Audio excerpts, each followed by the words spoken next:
You know, one of the problems that we have in the education system that I noticed is that it really sucks, right? I mean, the one universal truth that everyone says is education system sucks. No matter where you go, you always think, we had a horrible education system. The biggest problem is the way we're taught the information. Most people, when you say, what's wrong with the education system? Well, I'll ask you, what's wrong with the education system? What do you think's wrong with it? Largely what the education system has become is babysitting.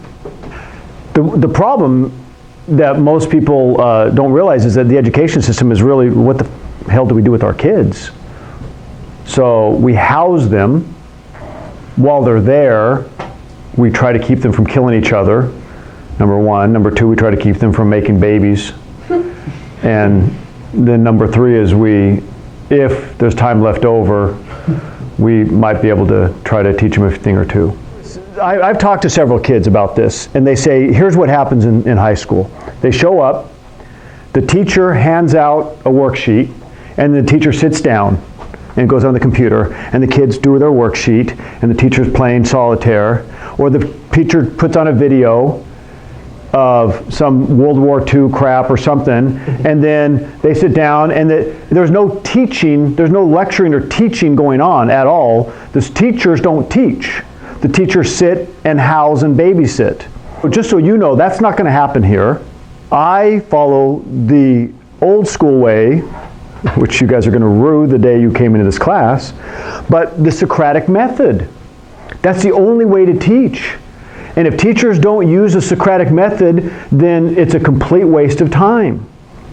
What most people say is a problem with education is they say, we don't spend enough money. If they say, how do we solve the education problem? Everyone says, we just need more money. We need to pay teachers more. We need better teachers. We need to pay teachers more than we need more money. I say bull and I say crap to all of that. The education systems across the country that spend the most inversely are the worst to the ones that are the best. Does that make sense?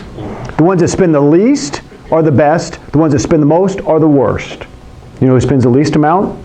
Utah. Guess who has the best? Utah. You know who spends the most? California. Guess who has the worst? California.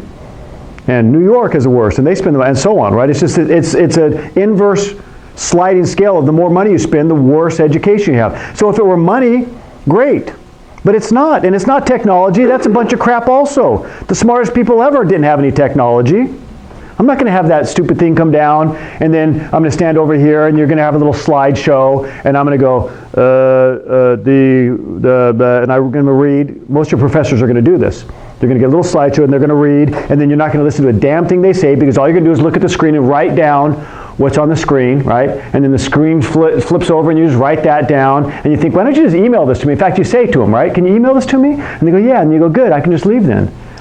That's not learning, that's not teaching. The Socratic method is when I challenge you. I ask you questions, and then you respond. And then I go, whoa, whoa, whoa, and I challenge you on that question. You go, oh, crap. That's how you learn.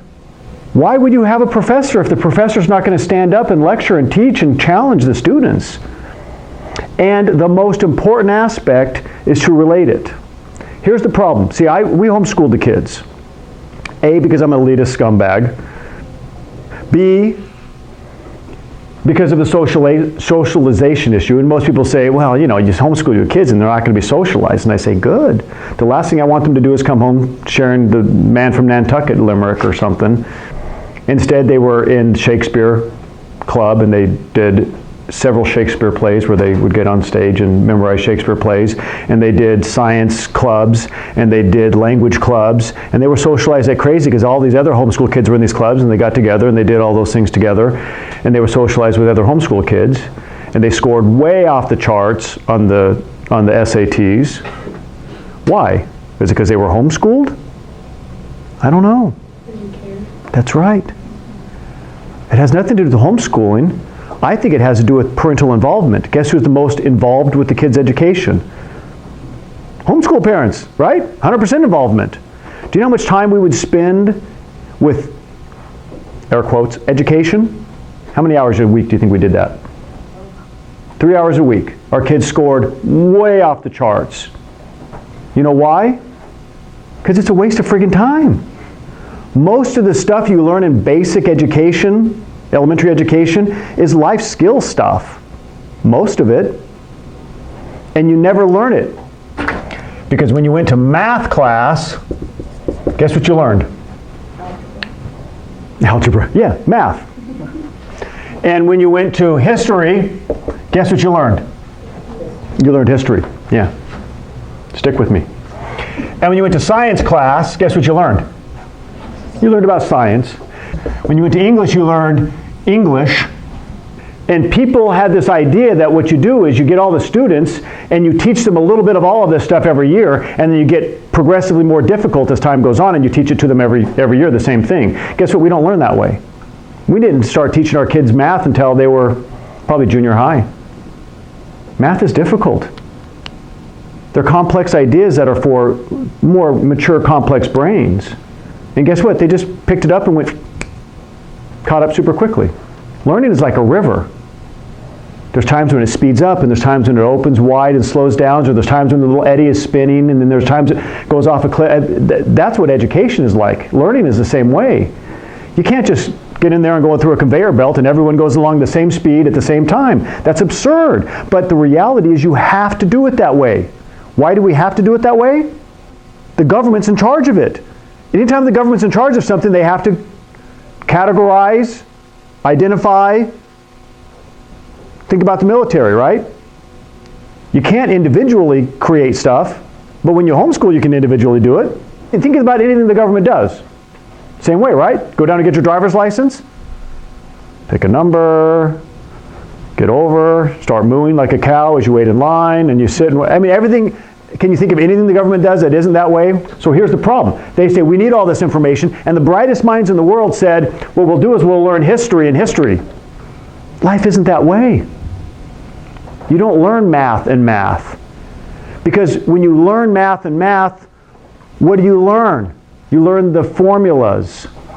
And then you get out in the real world and you go, oh damn, my school, I learned a whole bunch of stuff in school. And you go over to your house and your dad says, hey, listen, I'm going to re-roof the barn or the shed outside. How much roofing shingles do you think we need to buy? And what's the pitch? And how do we figure out the math on that? And all of a sudden you go, I don't know. Did you learn that? Yeah, everybody here learned that. Do you have any clue what I'm talking about? Some of you, but if I had you come up and do it, could you do it? No. And so we don't have teachers that understand how everything is applied to everything else. The reality is, your history has to do with science. It also has to do with social science. It has to do with politics, right? Let's talk about the Civil War. Here's how we would do it. We would do it in topics. We'd study the Civil War. You read all of the writings from the Civil War. And you study the history of the Civil War. And you study cannons and the trajectory of a cannon and how they had to figure that out and the science that went into boring out the cannons. And life is all of these things, and you learn it in context. And that's how you remember it. When you realize that everything is connected to everything else, and you can't learn something without truly learn it, without placing it in the proper context of all other aspects, you realize that education should be taught by somebody who has broad knowledge of everything. I also go on tangents. As you can imagine already, you've heard them, right? And the reason why I go on tangents is because that's how I learn, and that's how everybody learns. We do that all the time when we try to study, don't we? Come up with something, and we go, okay, now how do I see, this sounds like egg, and I can picture an egg cracking over my head, and then I'll remember. We make those associations, and that's how we try to fool ourselves. You know and you realize that that's how you do it. And if you just allow yourself in life to make those natural associations, you don't have to make the fake stupid ones. Don't go to school unless you know what you're doing. Just like any other commodity. Education is a commodity. If you're going to buy something, do some research into what you're buying. If you're going to buy a home, you don't just go, oh, people are buying homes, huh? I'll buy one too. And then you just find a real estate agent and go, just whatever you got, just give me something. and you buy a piece of crap home in a piece of crap neighborhood that you can't turn around and resell. You want to know what you're buying. You want to buy the right house in the right neighborhood. Before you buy it, you want to know whether you want to live in it or if you want to sell it. What can you get for it? What's the price? All of these things are important to know. You would do that with a simple purchase of a home. You do it with the purchase of a car, I would hope. Anything in life. But people don't do that with education. We go, you know what, I'll just start it and I'll start going down the path and it should clarify later on. I'll just get a degree in something. Something is better than nothing. No, it's not.